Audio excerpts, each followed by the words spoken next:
Welcome back to ALPB Roundup. I'm Ryan here with your daily roundup, and we got 6 games to look at from today's action. Got double headers on this midweek Wednesday, so let's get to it. Andrew Castro would get the ball for Lancaster. He was coming off a solid outing against the Ducks last week. The Legends gave the ball to recent signing J.J. Hoover. This would be his first indie ball game. Much like last night's game, the Barnstormers scored early, and just like last night's game, Caleb Gindel led the thing off with a home run. Also like last night, the Barnstormers would get ripped apart later in the game by Lexington's offense. It's just what Lexington's offense does. Right now, Lancaster's pitching staff is struggling. It's just a perfect storm of things happening. The Legends end up hitting a team cycle in the fourth, scoring 7 runs on 5 hits and 3 walks. DJ Peterson capped the scoring with a 2-run homer. That was his third of the season. They were not done yet, though. They came back again to score 5 more in the 6th inning to make it a 12-2 lead. And at last, they were finally done. Except for a Roberto Baldwin 3-run home run in the 8th. But that doesn't even count at that point. Whatever. Legends wrap this one up 15-5. The Legends have already posted 28 runs over the first 2 games of this 3-game set. J.J. Hoover, he pitched well in his indie ball debut, getting a no decision, tough break, 4 innings, 1 earned run, 2 hits, 2 walks, and 5 Ks. He retired the final 6 batters he'd faced, so really settled down nicely. Jeff Thompson pitched the next 3 innings after him, eventually earning the win. Andrew Castro really got hit hard, man. Threw 112 pitches, over 5 1/3 innings, just 10 earned, 10 hits. It was a mess any way you look at it. Despite being 3-2, he's just had a brutal season, 8.4 ERA. He got victimized badly in that series where things really went off the rails over at Clipper Magazine. And just walks galore. He got just kind of hung out to dry for a little while in there. But that doesn't explain the whole season. It's been very odd. He's had a couple really good starts. He's had a couple messy starts. So we got to keep an eye on that. That's a whole situation. For the Barnstormers, Caleb Gindel's 7th home run should have had him tied with Josh Saleh, I believe. But then Saleh, we're going to talk about murdered home runs because he's just killing it right now. Roberto Baldwin, he looked good. 2 for 4 with a home run, 6 RBI. That was good enough for the ALPB Roundup game ball for him. DJ Peterson, he went 2 for 6 with 2 RBI himself. And Lexington, they improved to 15-6. They're way out in front. They're like 4 games up in the division, I believe. And Barnstormers now 11-13. They've lost 4 in a row. In Charleston, the Rockers and Power converged for a doubleheader. In Game 1, the Power handed the ball off to Eli Villanueva. He's had some great moments, but he struggled with consistency so far this year. The Rockers, they look to Ricky Knapp as they look to get back to over 500. Rockers struck first in the 7-inning contest when Cesar Trejo, he had a sac fly that made it a 1-0 game. Rockers added to this in the 5th inning with 2 runs off of Stephen Cardullo and Jared Mitchell RBI. Can't get much better, by the way, than the start that Stephen Cardullo has had on this team for this 2021 campaign. He's just I feel like every run I read through in box scores, he's scoring, or anytime you see a highlight, oh look, he's also on base, even though we're not really talking about him right now. He's just getting it done every way they could want right now. Jimmy Paredes, he brought the Power within 1 with a 2-run single, but the Rockers answered with 2 runs of their own. That included a Stuart Levi home run, but West Virginia would scratch out 4 runs in the bottom of the 6th to take a late 6-5 lead, and they would hold that to win Game 1 by that score. Scott Kelly gets the game ball. He went 3 for 4 with a double and 2 RBI. Teodoro Martinez, he also had himself a 3 for 3 day with a double. Eli Villanueva, he went 5 2/3, 4 earned, 8 hits, 2 walks, 4 Ks. Not great, not bad. Kind of somewhere in the middle, which you'll take that for this. West Virginia gets the win. They're not going to complain. Villanueva, he gets a no decision. Pat Young comes up with the save for West Virginia. Ricky Knapp, he'd go 5 innings, allowing 5 earned on 12 hits, 1 walk, 2 Ks. Rough night. 12 hits and 5. That's not what you're looking for. Moving on to Game 2. By the way, throughout this whole thing, the series, specifically between High Point and West Virginia, but also some other teams are chirping at it. Social media back and forth has been great. And it's great because everyone's Lancaster and honestly, Lancaster and York and Long Island are always kind of doing their own thing. But there's a good little dynamic between Lexington, High Point, and Southern Maryland and West Virginia that they all kind of chirp at each other. It's great. And then in the middle of it, the Honey Hunters are just positivity, we never give up, and everyone's just yo, way to blow a no-hitter. There are levels to this, and it's just hilarious to watch. So if you're not following the Twitter feeds of these teams, I strongly recommend the follow. Anyway, the Power, they were looking to sweep this doubleheader, handing the ball over to Arik Sakula. High Point would go to new signee Tommy Lawrence. Tommy Lawrence, He's been doing coaching and scouting, I think. That's just by his Twitter account. First game action since 2018, I know that. And he looked great. 6 innings pitched, 3 hits, 1 earned run, 5 walks, and 4 Ks. He allowed that 1 earned run in the 5th on a Dominic Betancourt RBI single. Meanwhile, Sekula, he took a no-hitter into the 7th. And by the way, remember, it's a 7-inning game, so my man was dealing. Unfortunately, he then watched it disappear on a 2-run Jerry Downs blast. Lost the no-hitter, lost the shutout, lost the lead all on one swing. Jerry Downs said, "That's a good game you got going there. I'm going to have a good game myself." That's that. He exited, and he was not excited at that point. He exited the game after 6 1/3. At that point, he had allowed 2 earned runs, 1 hit, 3 walks, 7 Ks. That's a way less cool line than a no-hitter. Bummer. High Point, they would tack on another, and Kyle Highbone, he would get the save, securing the win for the Rockers, and Tommy Lawrence. Tommy Lawrence gets the game ball for that strong first outing back on the mound. Also, this was his first Atlantic League start, worth mentioning, and I think he was briefly rostered with High Point in 2019, which feels like forever ago, but just never saw the field. But that's just through like MILB.com, so we don't trust them. Rockers get back to 500. They're at 12-12, 4.5 behind Lexington. Power are 2 games behind High Point in the win column.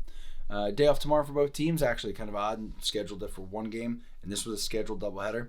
And day off tomorrow, so High Point, they're going to head to Lexington. West Virginia heads to Lancaster. Game 1 between the Honey Hunters and the Ducks in the other doubleheader of the day. The Ducks scored 1 in the first and 1 in the second to jump out to a 2-0 lead. However, Gastonia's William Kerwin and Caleb Earls teamed up to shut down the Ducks for the rest of this game. That would be more than enough for the Honey Hunters after they exploded for 5 runs in the 5th. Jesus Sucre, he doubled in 2 runs. Josh Saleh hits a massive home run. That thing was gone. It was like one of those ones where like, crack, oh, that's gone. Let's see how far that goes. No one's even chasing the thing. Bomb, man. Anyway, just no, I mean, it was, seriously, it went so far. Like, anyway, sorry, total digression. It's late, and I've watched a lot of baseball today. That gave Honey Hunters a 5-2 lead. 2 batters later, Emmanuel Tapia, he would go yard as well, tacking on another run. Honey Hunters go on to win game 1, 7-2. William Kerwin goes 4 innings, allowing 1 earned, 3 hits, 6 walks, and 2 Ks for Gastonia. Caleb Earls, he gets the win and the game ball. 3 innings in relief. This is how it went for him, by the way. He looked great. 4 ground outs. Had a guy reach on a fielding error. No problem. Got out of it with 2 strikeouts. Opened the 9th, or the 7th, which is kind of the 9th in the 7-inning doubleheader. He allowed a walk and a single. Doesn't matter. Got a fly out, strikeout, ground out. Thanks for coming out. Game over. Vin Mazzaro, he got the start for the Ducks, by the way, in this one. He looked good, but had some control issues. There were control issues by everyone in this game, by the way. 18 walks in a 7-inning game, and it was only a 6.5-inning game, if we're being honest about it. No, 7. Who won? I'm fine. I've watched so much baseball today. It was a full 7, because because the Ducks lost. So we're fine. We're working through this together. Look at us. 4 hits. Oh, wait, hold on. So my point being, a lot of walks today. That's all. That's what I got. All of this to make that point. There were a lot of walks today.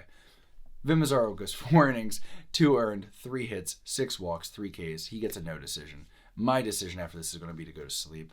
Anyway, looking at game 2, Honey Hunters go to Alexis Candelario. Ducks look to Brendan Feldman for a much-needed win at this point because they've been like win a couple, lose a couple, win a couple, lose a couple. They just got to get something rolling. And I'm sorry, they can't lose 2 in a day to Gastonia. Like, you're the Ducks.